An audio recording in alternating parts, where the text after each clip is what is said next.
Olá, esta é a apresentação do trabalho da disciplina de Engenharia Eletromagnética, ministrada pelo professor José Roberto Cardoso. Nosso tema é o tema 3, gerador síncrono para aplicações em geração eólica, de 500 kW, 440 volts e 1800 RPM. Eu sou Marcelo Vasconcelos e farei a narração do trabalho.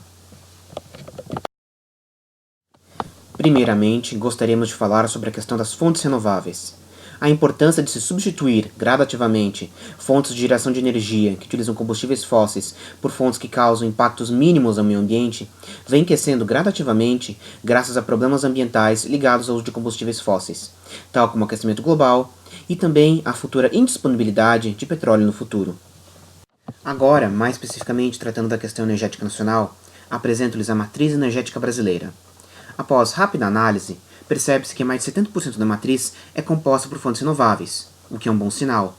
Porém, vale a pena destacar que esta parte da matriz é diversificada de forma paupérrima, sendo composta em quase 98% única e exclusivamente pela fonte hidráulica. Vamos tratar agora, com mais cuidado, cada uma das 3 fontes renováveis mais importantes, começando pela já citada fonte hidráulica. Esta fonte consiste em converter energia mecânica proveniente das quedas d'água em energia elétrica.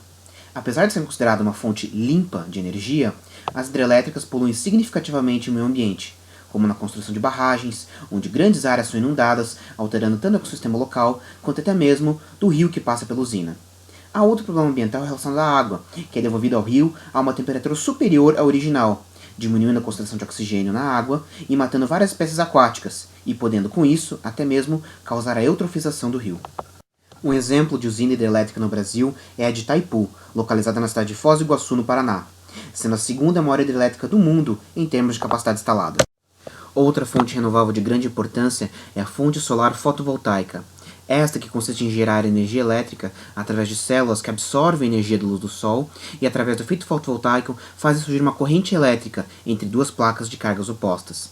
Ainda que os impactos ambientais dessa fonte sejam muito pequenos, a eficiência dos painéis fotovoltaicos é baixa, a intermitência de geração é altíssima devido às imprevisíveis condições de nebulosidade. E os altos custos para a implementação desta fonte inviabilizam sua utilização em grande escala, fazendo com que sua participação na matriz energética brasileira seja praticamente nula. Agora sim, vamos tratar da fonte eólica. Esta fonte consiste em gerar energia através da conversão em energia elétrica da energia mecânica proveniente da rotação de pás da turbina eólica, que são movimentadas pela força dos ventos. Em termos de impactos ambientais, a fonte eólica é muito menos poluente do que a hidráulica, porém seus impactos são maiores do que a da fonte solar fotovoltaica.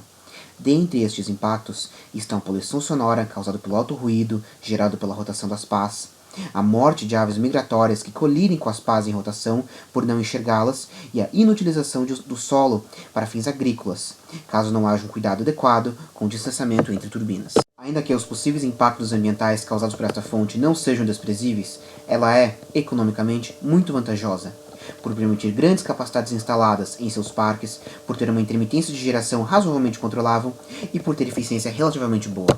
A participação da fonte eólica na matriz energética brasileira vem crescendo bastante nos últimos anos, ainda que represente menos de 2% do total. O estado do Ceará é um dos expoentes em geração eólica, com uma grande quantidade de parques eólicos, tal como o da figura o Parque Eólico de Praia Formosa. Agora vamos tratar mais especificamente do gerador síncrono, dando destaque primeiramente ao seu princípio de funcionamento.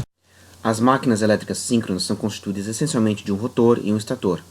O rotor é aquele que realiza a rotação mecânica. Já no estator localizam-se as bobinas, em que circulam as correntes elétricas senoidais. No rotor, existem enrolamentos alimentados por uma corrente contínua, e esta corrente, aliada à rotação do mesmo e à correta conformação da área do entreferro, esta corrente presente no rotor gera uma força magnetomotriz no circuito magnético. Esta força magnetomotriz gera um campo magnético no entreferro, que, com a rotação do rotor, induz tensão alternada nas bobinas do estator por efeito motor. Vale a pena ressaltar que esta tensão induzida é monofásica e não trifásica, como é utilizado nos sistemas elétricos de transmissão e distribuição de energia. Por isso, existem bobinas extras no estator, deslocadas cada uma de 120 graus, para promover a defasagem desejada para a tensão gerada. Existem duas formas para poder classificar os geradores síncronos, a forma de polos lisos e a de polos salientes. Na figura, vemos à esquerda um gerador de polos lisos e à direita um de polos salientes. Máquinas de polos salientes são utilizadas normalmente em sistemas de baixa rotação e possuem um grande número de polos. Já as máquinas de polos lisos são mais utilizadas em rotações elevadas, entre 1.200 e 3.600 RPM, e possuem um baixo número de polos, estas que são utilizadas em sistemas de geração eólica, nosso objeto de estudo. Na imagem vemos um exemplo de gerador síncrono. O objetivo de nosso trabalho é realizar a etapa inicial de um projeto de gerador síncrono de 500 kW, 440 volts a 1.800 RPM para aplicações de geração eólica. Neste projeto foram feitas pesquisas para levantar dados importantes e foi realizado um dimensionamento da máquina, dadas as condições exigidas. Para realizar o dimensionamento do gerador síncrono, será assumida uma velocidade de vento constante, a fim de simplificar os cálculos. O número de pares de polos do gerador pode ser determinado dividindo sua frequência de geração, 60 Hz, padrão da rede elétrica brasileira, pela rotação do rotor, 30 RPS, resultando em uma máquina com 2 pares e, portanto, 4 polos, no caso de uma máquina de polos lisos. Além da operação normal da máquina, a estrutura e os anexos entre o estator e a estrutura devem resistir às tensões mecânicas provocadas por situações especiais. O núcleo do estator é feito de chapas de aço de baixa perda magnética, laminadas e empilhadas com ranhuras. As placas do estator são montadas a partir de segmentos ranhurados para garantir aferrecimento efetivo do estator. Os de aferrecimento radiais são deixados no núcleo. O rolamento do estator é feito de fios de cobre esmaltados e espiralados. Dada a equação na figura, nosso projeto consiste em determinar as dimensões principais de um gerador a partir dos nossos dados fornecidos. Temos que kVA igual a 500 kW, a voltagem de 440 volts, a rotação de 1.800 RPM e nossa frequência de 60 Hz. Inicialmente, era necessário encontrar a relação entre diâmetro e comprimento do gerador, a partir do número de polos encontrados. Para 4 polos, o valor encontrado, tabelado, foi de 2,1. Logo após, calculamos o fator volumétrico, pela equação descrita na imagem. Para calcular o fator volumétrico, precisamos dos 3 seguintes fatores, encontrados em tabelas: K igual a 1,072, B 7.500 Gauss e A 420 amperes por centímetro, onde K é a constante de Kapp, B é a indução magnética e A é a densidade de corrente. Agora, com os dados em mãos, é possível calcular o fator volumétrico, M, que é igual a 82,26, 10 elevado a 3 centímetros cúbicos. Agora, sabendo que m igual a d² vezes L e que d sobre L igual a 2,1, é possível encontrar os valores de d e L fazendo um simples sistema de equações com duas variáveis. Assim, nós podemos descobrir que o diâmetro vale 55,7 cm e o comprimento é de 26,52 cm.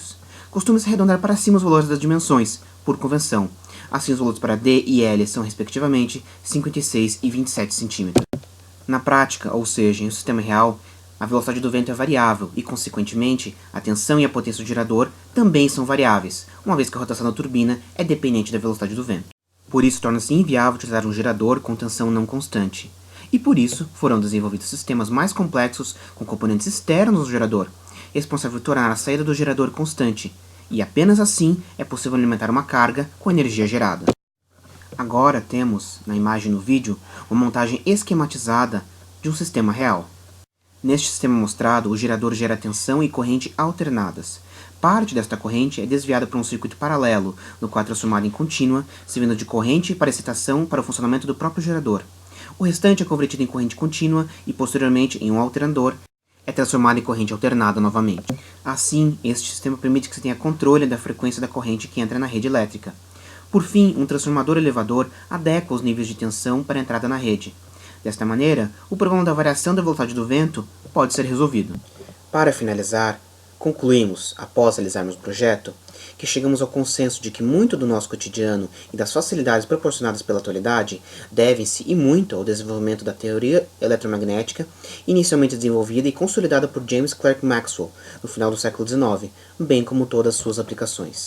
No que se refere ao nosso trabalho, percebemos a dificuldade que é realizar um projeto de engenharia, pois tivemos dificuldade na modelação matemática e também para encontrar dados suficientes que nos agradassem e nos satisfizessem para que nós pudéssemos atingir resultados minimamente satisfatórios. Por fim, gostaríamos de agradecer a todos que nos ajudaram a realizar esse projeto e também agradecer ao professor José Roberto Cardoso por nos dar a oportunidade de realizar esse trabalho e nesse tema tão importante que é o das fontes de energia renováveis, um tema de extrema importância para a engenharia elétrica e um tema de extrema importância para o futuro, pois percebemos cada vez mais que é necessário preservar nosso meio ambiente, principalmente no que se trata de fornecimento de energia, para diminuir o consumo de petróleo e também para diminuir a emissão de gases, que são poluentes e causadores de problemas ambientais. tais como o CO2, que é o principal causador do efeito estufa. Muito obrigado pela atenção e até a próxima.